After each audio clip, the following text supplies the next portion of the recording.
रामकृष्ण हरी मंडळी, देवाचे देव महादेव यांची विधिवत उपासना कशी करावी याची चर्चा आपण या व्हिडिओच्या माध्यमातून करणार आहोत. की अशी उपासना या माध्यमातून तुम्हाला सांगणार आहे की जी 100% फलद्रूप होणार आणि तुमच्याकडे जी काही दुःख संकट असतील तर त्या दुःखातून संकटातून मुक्त होण्यासाठी एक नवी दिशा तुम्हाला त्यातून मिळणार, हे आम्ही या ठिकाणी अनुभवातून किंवा खात्रीने सांगत आहोत. मित्रांनो, आम्ही सर्वजण भक्तिमार्ग चोखाळत असताना किंवा भक्तिमार्ग स्वीकारलेला असताना बऱ्याचदा आपण भक्ती मार्गामध्ये, देवपूजेमध्ये, व्रतामध्ये, उपवासामध्ये कुठलीही कसर किंवा कमी बाकी ठेवत नाही. मात्र आपली जी काही संकटं आहेत तर ती संकटं कमी होण्याऐवजी ती अधिकाधिक वाढत जातात आणि ती वाढत जात असताना त्याच्यामध्ये आपण मग पुन्हा त्या संकटामध्ये अधिकाधिक जास्त फसत जातो, गुंतत जातो. हे असे अनेकांचे अनुभव आलेले असतील.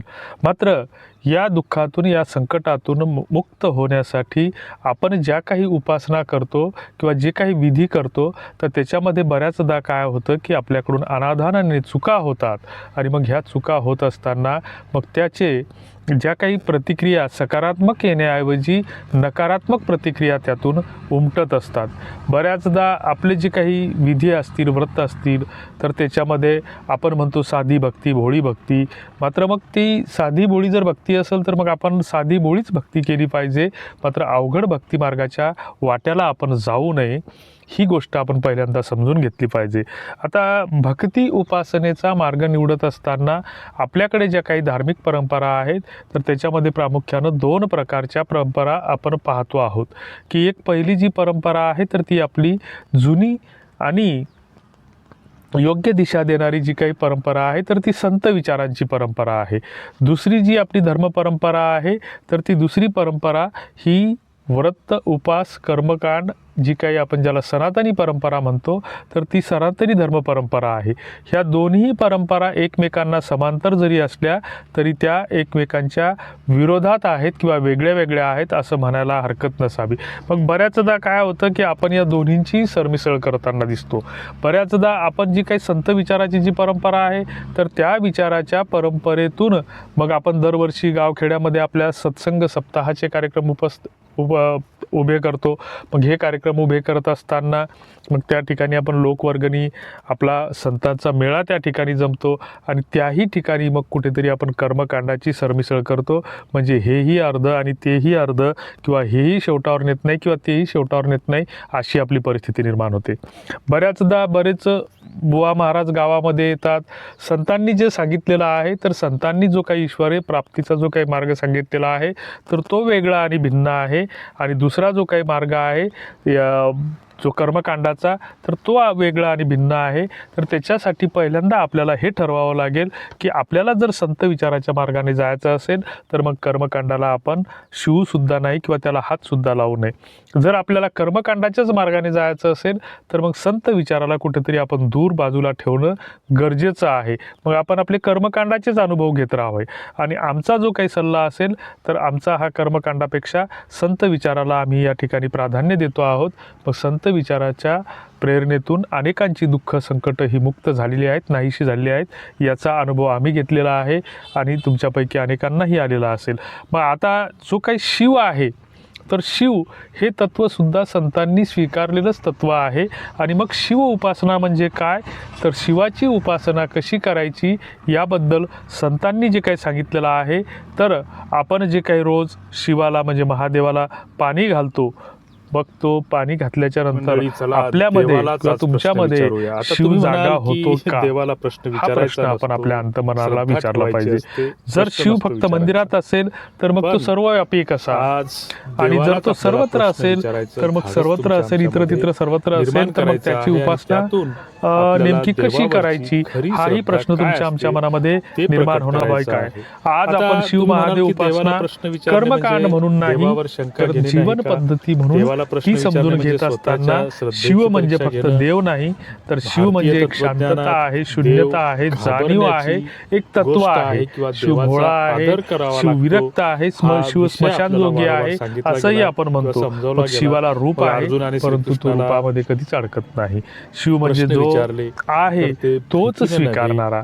म्हणून शिवाला ना राग आहे, ना लोभ आहे, ना अहंकार आहे. शिव म्हणजे विवेकाची सर्वोच्च अवस्था असं संतांनी आमच्या सांगितलेलं आहे. आता आपण समजतो की शिव उपासना म्हणजे पाणी, दूध, बेलपत्र, अभिषेक ह्या गोष्टी करणं म्हणजे ही शिवाची उपासना नाही.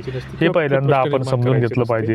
यावर्षी बऱ्याच गावखेड्यामधून कावड मंडळ श्रावण महिन्यानिमित्त निघाले आणि मग या कावड मंडळाच्या माध्यमातून आपण नेमकं धार्मिकतेचं आपल्या प्रदर्शन मांडलं की आपण त्याच्यामध्ये चिलमीतून कसा धूर काढला हे वेगळं सांगायची गरज नाही.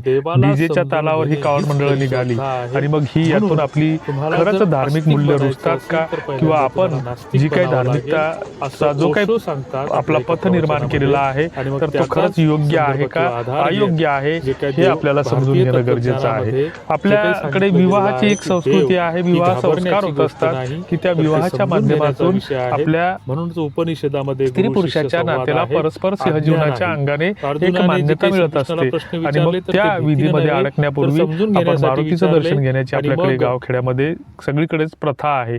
मात्र हे मारुतीचं दर्शन घेत असताना बऱ्याचदा असं होतं की मारुतीचं दर्शन घेऊन आपण लग्नाच्या मांडवात जायचं असतं, तर मात्र त्याच्यामध्ये आपण डीजे आणि दारू आणली तर हे योग्य आहे का नाही हे आपल्याला ठरवता आलं पाहिजे. मग तिथे जर आमची मुलं दारू पिऊन नाचत असतील तर मग त्या विवाहाला संस्कार कसं म्हणायचं. जर हळदीच्या नावाने जो काही संस्कार विधी आहे तर तो संस्कार विधी करण्याच्या ऐवजी जर तिथे हळदीचा धिंगाणा घातला जात असेल, आमची पोरं पोरी जर डीजेच्या तालावर नाचत असतील तर मग विवाह हा एक संस्कार आहे असं कशासाठी म्हणायचं.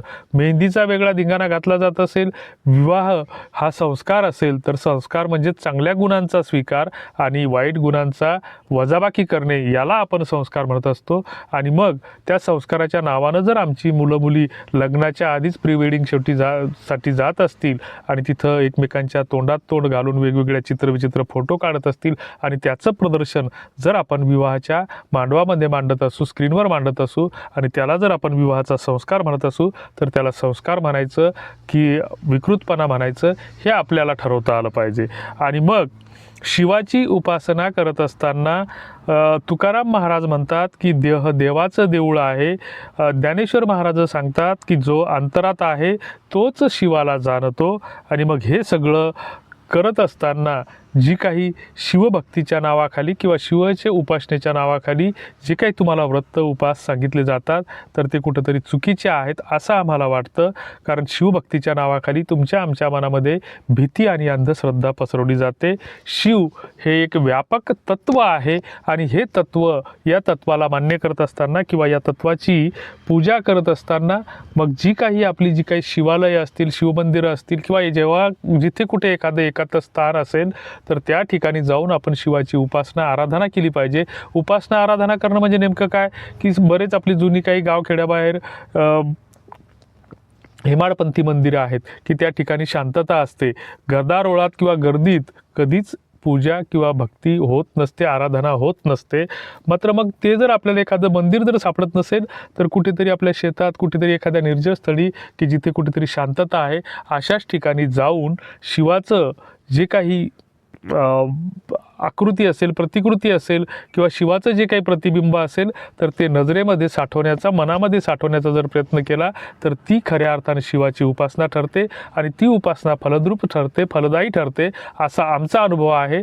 तुमचा जर याच्यापेक्षा काही वेगळा अनुभव असेल तर तो कॉमेंट बॉक्समध्ये नक्की सांगा. धन्यवाद.